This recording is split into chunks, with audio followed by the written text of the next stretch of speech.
Baylor University officially announced the hiring of Dave Aranda as their new head coach on Thursday afternoon. Also, former LSU passing game coordinator Joe Brady was officially announced as the new OC for the Carolina Panthers on Thursday morning. So a little bit of shakeup for LSU. Tigers traveled last night. They're landed in Washington, D.C. and will celebrate its national championship with a trip to the White House today to meet President Trump and members of the Louisiana Delegation.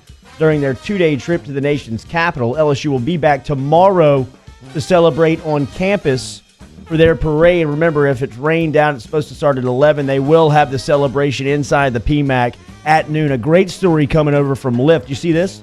Lyft will donate $2 for each ride taken to and from the parade, which is celebrating LSU's national championship win over Clemson. Those $2 will go to the scholarship set up for our own Carly McCord. Oh, wow. That's great. So use Lyft if you're going. If you're moving out to, if you're going out to the parade celebration tomorrow, make sure and use Lyft because $2 will go to the scholarship in Carly's name. That's awesome. Absolutely. You know who's not awesome? And we'll talk about it more. Matt Rule. He started all of this. Kirk Herbstreit was on their final podcast of the season talking a little bit about what happened with LSU in the postgame. Kirk Nerd Street. They can't control the OBJ stuff. You know, that's not. Yes, that's not their he made that fault. about himself. He made it about himself. Well, they can't control that. Now, listen, if I'm LSU, I don't ever have him on the sidelines again for a national championship game or for any big games because of that. But Burrow's comment about, hey, I'm not a student athlete anymore. Yeah, it was real money. I mean, if you care about the program, do you really say that? I don't know. You wait 10 years till the statute of limitations. Whatever. Out 10 years down the road and. It's not just about this year. That's my point.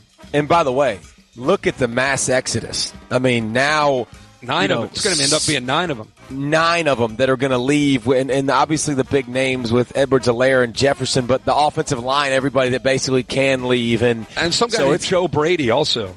Yeah, that's a big story. Is he good? Nerds, all of them. I mean, first off, I'm so sick of this money thing because nothing's going to come of it. Why are yes, it was dumb, like we said, but nothing is going to come of this.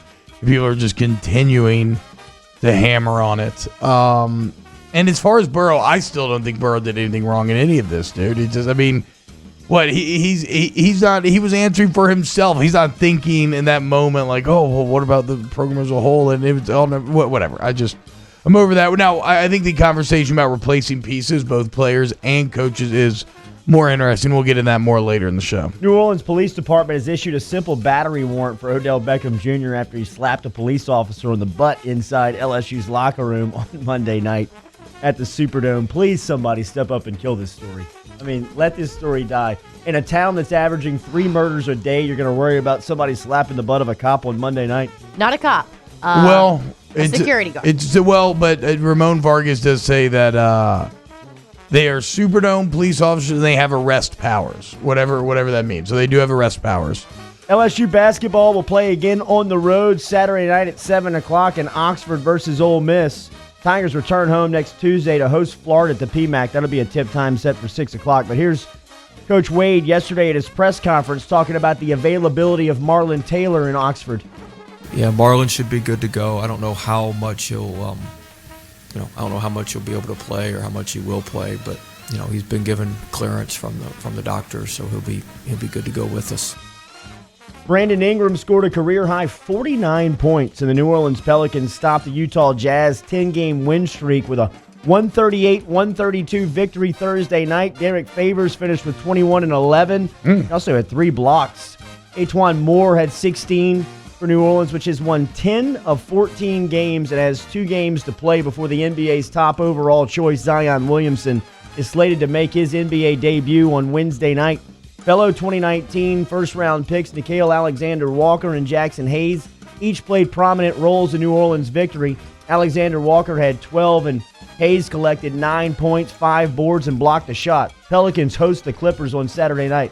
How about these Pels, man? I know we keep talking about it, but they're going to have a real chance to make a playoff run when Zion returns. Schedule getting easier.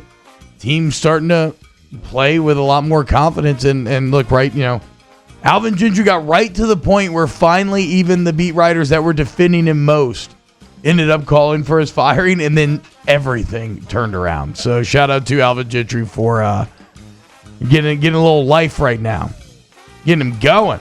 New Orleans Saints, one of the first stories of the offseason for the Hoodats. Fullback Zach Line announced his decision to retire at the age of 29 on social media. Line was a key addition in New Orleans over the past 3 years after beginning his career with the Vikings.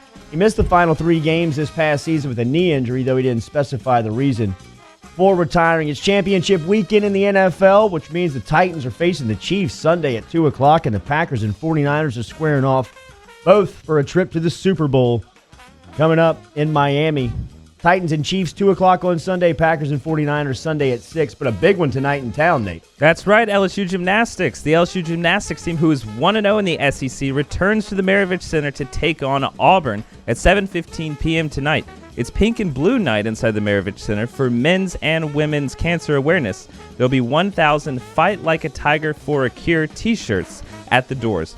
It's also the first meet that the Tigers will be part of the K-Yao Challenge. A lot of words. Let's open. Okay, what is the K-Yao Challenge? Does anyone know? Let's open up the room here. No? No, I read that on Eagle earlier. I was like, what the hell am I reading? Exactly. What is the K-Yao Challenge? I pulled it from their press release, so I don't know. Sounds like the Blue Ribbon Soiree has some type of benefit there tonight.